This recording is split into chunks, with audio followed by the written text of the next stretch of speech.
ना मैदे से शीट बनाना पड़ेगी और ना ही काटनी पड़ेंगी ढेर सारी सब्जियां। सिर्फ और सिर्फ 1 पाव चिकन से आज मैंने तैयार किए हैं ये सुपर क्रंची मज़ेदार से चिकन तंदूरी रोल, जिन्हें बनाना भी आसान है। बिस्मिल्लाहिर्रहमानिर्रहीम। अस्सलाम वालेकुम। खुश रहें, आबाद रहें, जहाँ भी रहें हैप्पी रहें और हेल्दी रहें। तो मैं हूँ फ़ायज़ा और वेलकम करती हूँ आपको चटपटे पकवान में। आज मैं बना रही हूँ बेहद क्रिस्पी और मज़ेदार से चिकन तंदूरी रोल, जिन्हें बनाकर आप फ्रीज़ भी कर सकते हैं और ये एकदम क्रिस्पी और नॉन ग्रेसी नॉन ऑयली बनकर तैयार होंगे।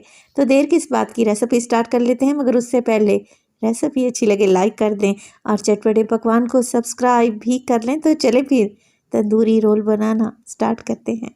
तो चिकन तंदूरी रोल बनाने के लिए सबसे पहले तो चिकन की फिलिंग बनाकर तैयार कर लेते हैं। तो स्टफिंग बनाने के लिए मैंने फ्राई पैन में डाला है तकरीबन 2 से 3 टेबलस्पून के करीब कुकिंग ऑयल। अच्छा जी, ऑयल में शामिल कर दूंगी मैं 1 टीस्पून लहसुन और अदरक का पेस्ट। आप लहसुन अदरक को चॉप करके भी डाल सकते हैं। तो यहाँ पर लहसुन और अदरक को हम हल्का सा फ्राई करेंगे, मगर कोई भी कलर नहीं देंगे, बस हल्का सा ही इसका कच्चापन दूर हो जाना चाहिए। अच्छा, 1 से 1.5 मिनट ही लगेगा। अच्छी सी जैसे ही आपको खुशबू आने लगे ना, तब आप उसमें डाल देंगे चिकन। और चिकन मैं इस्तेमाल कर रही हूँ सिर्फ और सिर्फ 1 पाव, जिसे मैंने बॉईल किया। बॉईल करने के बाद रेशा बना लिया, यानी कि श्रेड कर लिया है। तो चिकन तंदूरी रोल बनाने के लिए मैंने बॉयल एंड श्रेडेड चिकन लिया है, जिसे मैंने हल्का सा नमक डालकर बॉयल कर लिया था। आप लोग यहाँ पर बोनलेस चिकन भी इस्तेमाल कर सकते हैं। बिल्कुल छोटे छोटे से क्यूब्स कटिंग में काट लें या जुगलियन शेप में काट लें। चिकन को बॉयल करके रेशा करने का फ़ायदा ये होगा कि आप हड्डी वाला चिकन भी आसानी से ले सकते हैं। हड्डी वाले चिकन को बॉयल कर लें और उसका रेशा बना लें, क्योंकि बोनलेस चिकन हर वक्त घर में अवेलेबल नहीं होता। इसीलिए मैंने चिकन को बॉयल करके श्रेड कर लिया है ना, आसान सा तरीका। तो यहाँ पर देखें, हल्का सा मैंने चिकन को फ्राई किया और अब इसमें डालूंगी नमक। 1/2 टीस्पून डालने जा रही हूँ। 1/2 टीस्पून डालेंगे। इसमें तकरीबन मोटी कुटी हुई लाल मिर्च और मोटा कूटा हुआ ज़ीरा भी 1/2 टीस्पून ही इस्तेमाल करूँगी। 1/4 टीस्पून डाल देंगे इसमें पिसा हुआ घर का खुशबूदार गरम मसाला और डालेंगे तंदूरी मसाला या फिर तिक्का मसाला, तकरीबन 1 टेबलस्पून किसी भी अच्छी कंपनी का ले लें और चिकन में शामिल कर दें। तो बस जी कुछ भी नहीं करना, चिकन में अच्छे तरीके से मिर्च मसाले मिक्स कर लेंगे। चिकन तो ऑलरेडी गला हुआ है, तो हमें इसमें पानी डालने की भी ज़रूरत नहीं पड़ेगी। बेहतरीन सी ये स्टफिंग बनकर तैयार होगी। तो बस जैसे ही मिर्च मसाले मिक्स हो जाएं, फ्लेम को ऑफ करें और चिकन को ठंडा होने के लिए एक साइड पर रख दें। जैसे ही चिकन ठंडा होगा, इसको मज़ीद क्रीमी बनाएंगे इंशाअल्लाह ताला। तो चिकन ठंडा हो चुका है। स्टेज पर मैं इसमें डालूंगी ढेर सारा बारीक कटा हुआ हरा धनिया, जिससे अच्छी फ्रेशनेस और खुशबू आएगी।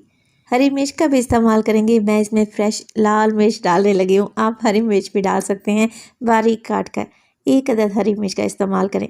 अच्छा जी, इसके अलावा शामिल करेंगे चिकन को क्रीमी बनाने के लिए मायोनीज़। तो तकरीबन आधा कप के बराबर मैं इसमें मायो ऐड कर दूँगी और इसे चीज़ी बनाने के लिए आधा कप ही मैंने चीज़ का इस्तेमाल किया है। मोज़रेला और चेडर चीज़ दोनों ही मिले हुए हैं।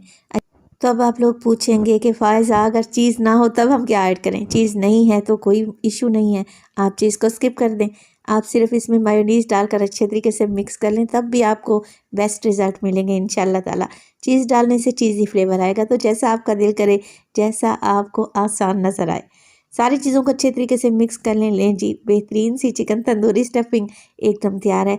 इसे एक साइड पर रख दें। इस 1 पाव चिकन से ढेर सारे ब्रेड रोल बनकर तैयार होंगे। तो रोल बनाने के लिए हमें मैदे की शीट बनाने की भी ज़रूरत नहीं है और बाज़ार से मांडा पट्टी भी नहीं लाने पड़ेगी। आपने क्या करना है, फ्रेश ब्रेड लेनी है और उसके किनारों को तेज़ छुरी की मदद से काट कर अलहदा कर दें। अच्छा, ये किनारे ज़ाया नहीं करेंगे, इसी रेसिपी में इसका इस्तेमाल करेंगे इंशाअल्लाह ताला। तो इन्हें एक साइड पर इकट्ठा करते जाएं। तो अब रोल बनाने के लिए जो ब्रेड हमने काट कर रखी है, इसे हमने बेलन की मदद से बेल लेना है। हल्का सा प्रेस करते हुए और फोर्स लगाते हुए जब आप इस ब्रेड को बेलेंगे ना, बेहतरीन सी शीट बनकर तैयार हो जाएगी। अच्छा, यहाँ पर जो एक क्वेश्चन अक्सर मुझे सुनने को मिलता है, वो ये कि हमारी ब्रेड टूट जाती है, ब्रेड हमसे हैंडल नहीं होती। तो अगर आप फ्रेश ब्रेड लेंगे तो एकदम बेहतरीन रोल बनकर तैयार होंगे। तो यहाँ पर देखें, मैंने एक शीट बनाकर तैयार कर ली है। अब इस शीट के कोने पर लगाऊंगी मैं चिकन तंदूरी की स्टफिंग। 1 टेबलस्पून के करीब लगाएं और बस ब्रेड को घुमाएंगे तो बेहतरीन सा रोल बनकर तैयार होगा। और इस रोल को सील करने के लिए मैं पानी का इस्तेमाल करूंगी। हल्का सा पानी लगाएं और रोल को सील कर लें। और इसी स्टेज पर अगर तो रेसिपी आप लोगों को ज़रा सी भी अच्छी लग रही हो, रेसिपी को लाइक कर दें और चटपटे पकवान को सब्सक्राइब भी कर लें। आप सब लोगों का बेहद शुक्रिया। अच्छा, रोल तो हमने बना लिया मगर इसके किनारे खुले हुए हैं तो स्टफिंग निकल जाएगी जब हम इसे फ्राई करेंगे। तो आप क्या करें, हल्का सा पानी की मदद से किनारों को गीला कर लें और देखें इस तरीके से इन्हें फोल्ड करते हुए सील कर लें। आराम से रोल बनकर तैयार हो जाएगा, कोई भी मुश्किल पेश नहीं आएगी इंशाअल्लाह ताला। सारे ही रोल ऐसे ही बनाकर आप लोगों ने तैयार कर लेने हैं। तो एक पाव चिकन से आप तकरीबन 15 अदद चिकन तंदूरी रोल बनाकर तैयार कर सकते हैं। चलें जी, रोल बना लिए हैं। अब यहाँ पर मेरे पास है ब्रेड क्रम्स और ये वही ब्रेड क्रम्स है जो हमने ब्रेड के कॉर्नर्स अलहदा किए थे ना, उन्हें किसी मिक्सी जार में या फिर चॉपर में डालें और ब्रेड क्रम्स बना लें। कोटिंग के लिए मैं अंडों का इस्तेमाल कर रही हूँ। आप अंडों के रिप्लेसमेंट में मैदे का घोल भी बना सकते हैं, मैं कई बार आपको बता चुकी हूँ। तो यहाँ पर 3 से 4 अंडे ले लें या जितनी आपकी रिक्वायरमेंट हो और अंडों को अच्छे तरीके से फेंट लें, फ्लफ़ी कर लें। तो ये बेहतरीन से क्रिस्पी ब्रेड रोल आप बनाकर फ्रीज़ भी कर सकते हैं। आगे चलकर आपको बताती हूँ कि किस स्टेज पर आप इन्हें फ्रीज़ कर सकते हैं। यहाँ पर मैंने अंडे फेंट लिए हैं तो एक एक रोल उठाएं और अंडे में अच्छे तरीके से डिप करें और ब्रेड क्रम्स में कोट कर लें। अच्छा, मैं 2 दफ़ा इसकी कोटिंग करूँगी, वो इसलिए करूँगी क्योंकि इसके एजेस अच्छे तरीके से सील हो जाएंगे और फ्राई करते वक्त ये रोल खुलेंगे नहीं।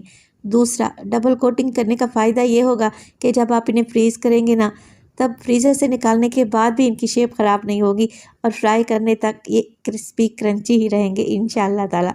तो इस तरीके से आप ब्रेड रोल की डबल कोटिंग कर लें तो ज़्यादा बेहतर रहेगा। अच्छा, आप लोगों ने अक्सर नोट किया होगा कि बाज़ार से जो हम मांदा शीट लेते हैं, फ्राई करते वक्त ऊपर से तो वो क्रिस्पी बनती है मगर फ्राई करने के बाद फ़ौरन से नरम पड़ जाती हैं। आप ये एक दफ़ा ब्रेड रोल बना कर देखें, देर तक गर्म रहेंगे और क्रिस्पी रहेंगे, नरम बिल्कुल भी नहीं पड़ेंगे इंशाअल्लाह ताला। तो देखें, सारी कोटिंग मैंने कंप्लीट कर ली है और इस स्टेज पर आप इन्हें फ्रीज़ कर सकते हैं। पहले इस पूरी डिश को उठाकर फ्रीज़र में रख दें। जब ये हार्ड हो जाएं तो किसी जिपलॉक बैग में या एयरटाइट कंटेनर में डालकर रखें और फ्राई करने के 10 मिनट पहले फ्रीज़र से निकाल लें। तो मैंने तकरीबन 15 अदद रोल बनाकर तैयार किए हैं, जिसमें से मैं भी कुछ फ्राई कर लूँगी और कुछ को फ्रीज़ करके रख देंगे। फ्राई करने के लिए ऑयल को मीडियम टू लो फ्लेम पे गर्म करें क्योंकि अंदर तो हमने हर चीज़ पकी हुई डाली है, ऊपर से ही इन्हें क्रिस्पी करना है।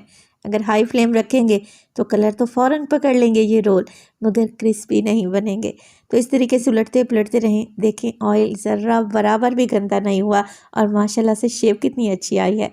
इतनी आसान सी रेसिपी शायद ही आपको यूट्यूब पर कहीं मिले, तो रेसिपी को ट्राई करना तो बनता है। माशाल्लाह से उलटते पलटते हुए बेहतरीन सा कलर आ चुका है। तो बस मज़ेदार से तंदूरी चिकन रोल निकाल लेते हैं। गर्मा गर्म रोल को सर्व करें केचप या फिर हरी चटनी के साथ। तो मैं आपको सजेस्ट करूंगी कि एक दफ़ा ये मज़ेदार से चिकन तंदूरी रोल बना कर तो देखें, खाकर मज़ा आ जाएगा। रेसिपी बनाया करें तो अपना फीडबैक लाजमी दिया करें। आपके एक प्यारे से कमेंट का मुझे इंतज़ार रहेगा। तो माशाल्लाह से देखें कितने क्रिस्पी लग रहे हैं और बनाने में कितने आसान है। मैं आपको तोड़ कर दिखाती हूँ कि अंदर चीज़ मेल्ट हो चुकी है और माशाल्लाह से कितना ज़बरदस्त सा कलर आया है। देखें, बिल्कुल नॉन ग्रीसी नॉन ऑयली तैयार हुए हैं।